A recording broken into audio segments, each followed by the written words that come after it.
All right, everybody. So for today's session, what I wanted to do is basically, touch on some things that I didn't touch on perhaps in the lecture for today. I'm going to make sure to go to that 1014 review because that will be very beneficial, hopefully helpful in terms of how you should be approaching the book report guidelines as a whole.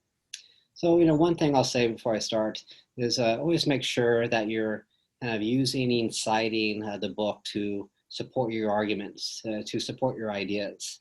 Because, I try to meet you halfway in terms of giving you information in these lectures that hopefully help you understand what's going on in the book in terms of its overall kind of theoretical arrangements.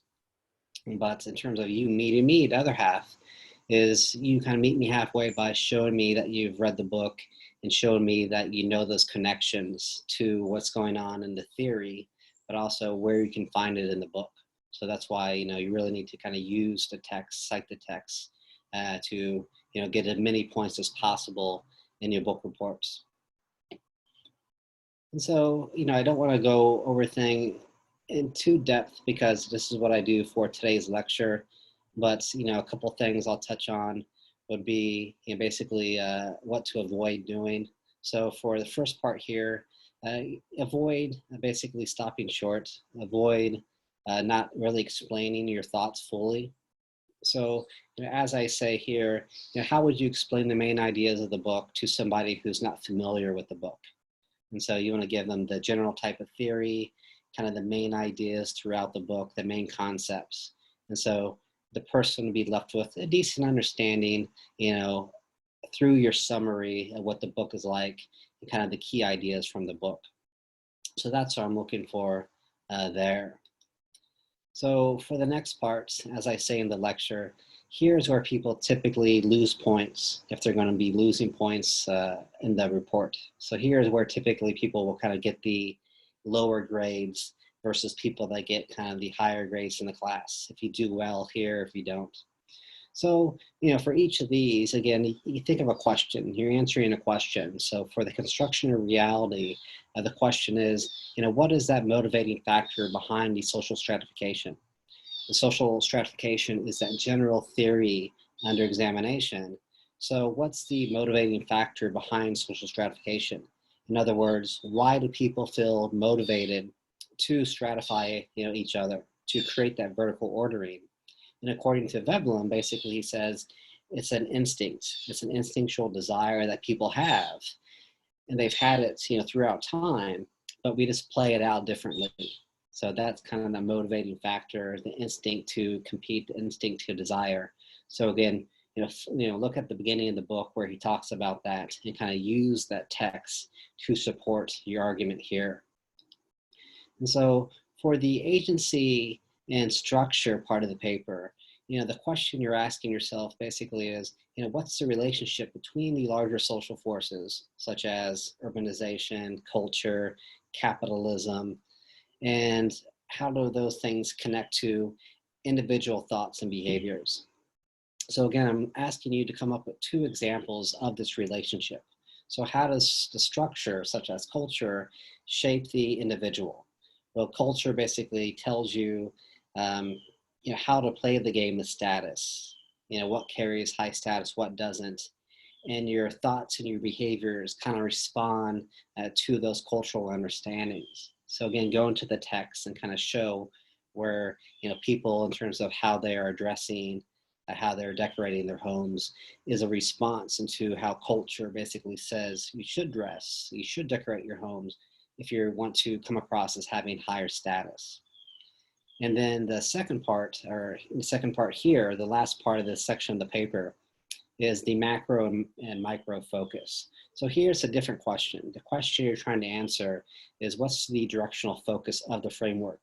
Is it top-down focus, a macro point of view, or is it a bottom-up focus, the micro point of view? So here, I say this in the lecture, the best way to kind of approach this part, what is the directional focus of the framework, you can refer to the earlier parts of your paper, whether it be the structure and agency or the construction of reality. And you could basically say, as I mentioned earlier, when Vedlum talks about culture providing people the measure and stick a status, he's taken a top-down macro approach. So you can refer to the earlier parts of your paper to identify where he's taken a more top-down macro approach. On the other hand, when you're focusing on people picking out their clothing, people decorating their homes in certain ways, you could say, here is where Veblen is taking more of a micro approach, focusing on individuals' thoughts and individual behaviors. So again, there's overlap, but there's still separate questions. What is the relationship between the force and the individual? What is the directional focus of the framework, top down, bottom up? So, I don't want to spend too much time in this last part here because I discuss it further in the lecture for today. But basically, you want to fully explain your ideas. You want to, again, assume that the person you're writing for hasn't read it yet. So when you're making your comparisons, fully describe the similarities between the theories, fully describe the differences between the theories. Don't stop short assuming that, Dr. Orr knows what I'm talking about. I may know where you're going, but still I want you to take me there so I can fully see those connections. And how you connect the ideas in the book to life today, locally, nationally, or globally. Again, kind of fully develop your ideas and make it a good kind of strong paragraph or two. And then, with the last part of the paper, again, what would you change? What would you perhaps take away from it? And why would you take it away? What would you add to it? And again, why would you add that to it? So just explain your thoughts. I would do this, and this is why I would do it. And you should be in good shape there. So overall, I'll say it again, just make sure you're kind of citing, referencing the book along the way. And, make sure to get in touch with me if you have any questions specifically about your paper.